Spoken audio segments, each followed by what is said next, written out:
We are indeed all one team. OK, we're going to talk all things Crystal Palace, Liverpool. It is your game, isn't it, Don? It is. You are doing the commentary on it. there tomorrow. Oh, yes. Well, before we get into it, should we talk about the awards that Liverpool have just picked up? Of course, Jurgen Klopp got the FIFA Best Men's Coach of the Year award. And then 3 of the Liverpool players made it into the Best 11, which was incredible. VVD, Trent and Alisson.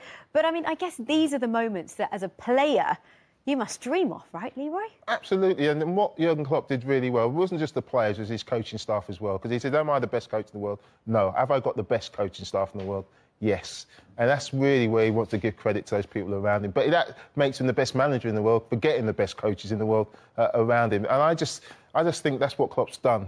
Not to that, just the team around him, but to the whole club. He's brought everybody together. That's why, you know, you think, oh, Liverpool up against it, but you've got this thing, this behind him, this invisible force, which is everybody is just on the same track. And that's why he's an outstanding coach. It's not just about putting sessions on the training pitch. It's what happens around the ground. It's about what other jobs that people do, recognising the work and the hard work that goes into getting that football team onto the pitch. And I think that's what he spends most of his time doing, bringing the whole community together. And that's why Liverpool have that strength, that invisible strength that no one seems to be able to replicate. And Don, you know, as the manager, he doesn't want to keep going on about the players that are unavailable and the injuries, but we can. Yeah. This is our job to do it. And if you consider that Liverpool are now top of the Premier League, with the players they've had out, with the performance they put on midweek against Tottenham, what a phenomenal job everybody at that football club has done this season. It's incredible, JJ, and I was one of them that sort of scoffed about a year ago when I heard that Liverpool and Jurgen Klopp brought in a throw-in coach. I was, because I still find it bizarre, because of my old-school mentality. But that's, I guess, what Leroy's trying to say is Jurgen Klopp can't do it all.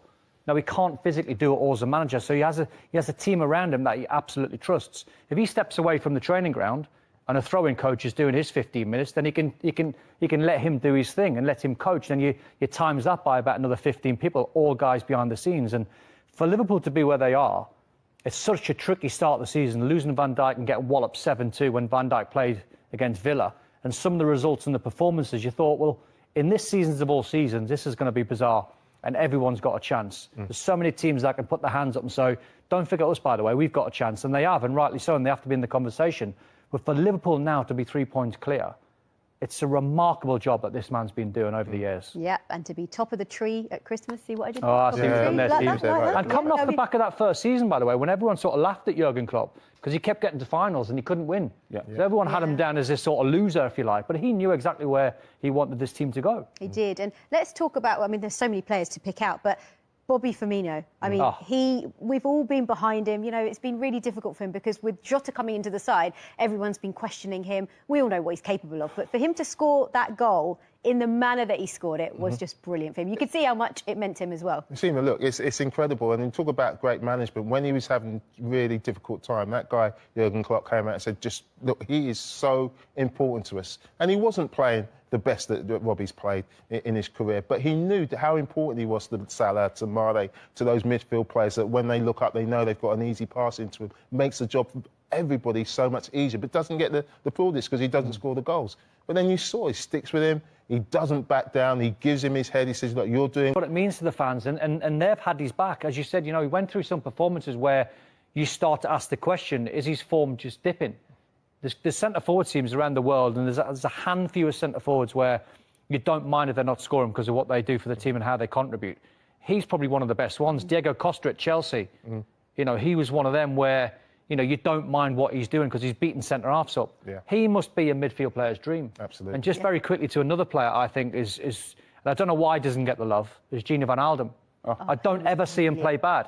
He never misses a day's training. He never misses a match. He's so reliable, isn't he? Reliable. His performances is an 8.5 out of 10 every single week. He could add more goals. Of course he can. There's midfield players you want to chase 10 goals every season.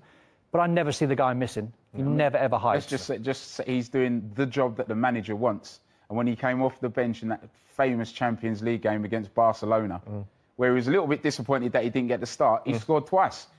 Because that's what the manager wanted. I mean, I just want to say, by the way, Bobby Firmino has cult hero status at Anfield, and he's loved and adored by the fans. But this is going to be a tricky game this weekend against Crystal Palace, Leroy? It is, because we know what Crystal Palace do, and they relish playing teams like Liverpool, because they have got nothing to. I know you don't like it, Don, but they've got nothing to lose. They will sit back, they'll play on the counter-attack. Obviously, Christian Benteke all of a sudden is in form and gets sent off. You know, he's typical Christian. You know, he's doing all right. But I think they've got enough weapons, you know, Wilfried Zaha with his pace. I just feel that Roy knows how to play in these big games. He won't be concerned, and the players know how to, you know, just implement exactly what he wants to do against the Liverpool side. It won't be unlike Tottenham's performance against them.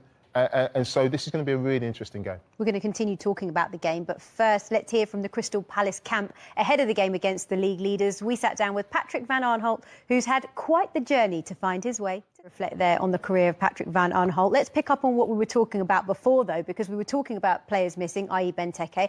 That front four, Leroy, just started to click with Zaha, Eze, Townsend and Benteke. I mean, with him not in it, is that going to disrupt it a little bit, disrupt the rhythm a bit? It will, because Benteke was finding his form again. Obviously, gives him that power and that strength and that ability to hold the ball up. But you had a decent season. He was their main man last season. You know, we were just speaking before. We think he'll come in. But Eze has given them something different that was lacking. A different sort of creativity. They've got pace. They've got the trickery of Zaha. But Eze gives them that vision. He's great on set pieces. He's got real confidence as well, wants to get on the ball. And they didn't really have that. They gave the ball away too often at times. But he's the one who can, you know, Zaha runs the ball off the pitch and takes the pressure off the back four. But this guy will get on the ball and he'll hold the ball. And he, you know, he takes his time. Really impressed with the way he's adapted to the Premier League.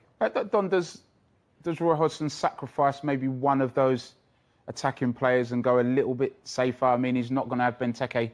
Does he bring in Ayew as a straight swap, or does he play Wilf and give him a semi-free role with Eze? Good question. I don't think ever Roy deviates from 4-4-2. He might change it up and mix it up every now and again, but they're at their best when they play 4-4-2. And I could imagine a scenario where Wilf plays up front, you know, off the sort of 10, and then he's got Batshuayi or Ayew, so he's got decisions to make there. He's got you know, two to choose from who plays the Wilf, and he could go Schlupp, he could go Townsend, Eze, so he's got plenty of options. Especially going forward. So we talk about Van Aanholt getting forward and scoring goals. When they're on at Palace, and they have been on it quite a few times, they're a good side to watch. I was at the game when they battered Leeds 4-1. Great game of football, and the front men were terrific on the day. But wide areas, the relationships that they have in twos everywhere, two centre-halves, two full-backs and wingers, centre-forwards, central midfield players, they're a hard side to try and break down. And is that the point, actually, that Don makes, Leroy, that this season, in comparison to previous seasons under Roy, he actually finally has options. He has different players battling for the same position, which is what every manager wants. Yeah, they've invested wisely. A couple of players have come back into form, which you thought their time was spent at Palace. And I feel there's a real confidence. They know each other really well. They know the system well. Roy's a coach. I think, you know, he does more or less the same things all the time. And I think the players build confidence off the back of that, their knowledge, knowing that this is what's expected of us when this happens, when we're under pressure. This is what we're going to do. Cahill's been important. I know he's missed maybe the last couple of games, hasn't he? But he's a real leader at the back as well. And Guaita, the keeper, he seems to have found his form and found like a real presence. The game he had against Tottenham. Apart from the goal, obviously, was outstanding. So you look through the team, vast experience, vast knowledge, and they'll fancy it. They will definitely fancy against Liverpool to pull off a result. And actually, looking at the last 3 games, there's been 14 goals in all 3 games. So it's going to be incredible if past fixtures are anything to go by. But what do you think is going to happen? I'm smiling. Can I have 2, please, Sean? It's Christmas. I know there's a part of me thinks Crystal Palace could get a draw. Yeah. Honestly, because they... Which part's that? Yeah, which side? Which side? One side of it, they could get a draw, and the other side tells me Liverpool will win. Right. But I just think this is a fixture where Liverpool and Jurgen especially, they're going to have to respect Crystal Palace. Yeah. If they think they can rock up like they did against Fulham, and they drew against Fulham, I can turn this Crystal Palace side over by 4 or 5, that's not going to happen. They're going to have to work for their 3 points. Leroy, what I'm going to say now may influence your prediction or not. In the current Premier League table, on away form only, Liverpool sit 16th. Really? Yeah. Liverpool will win. Right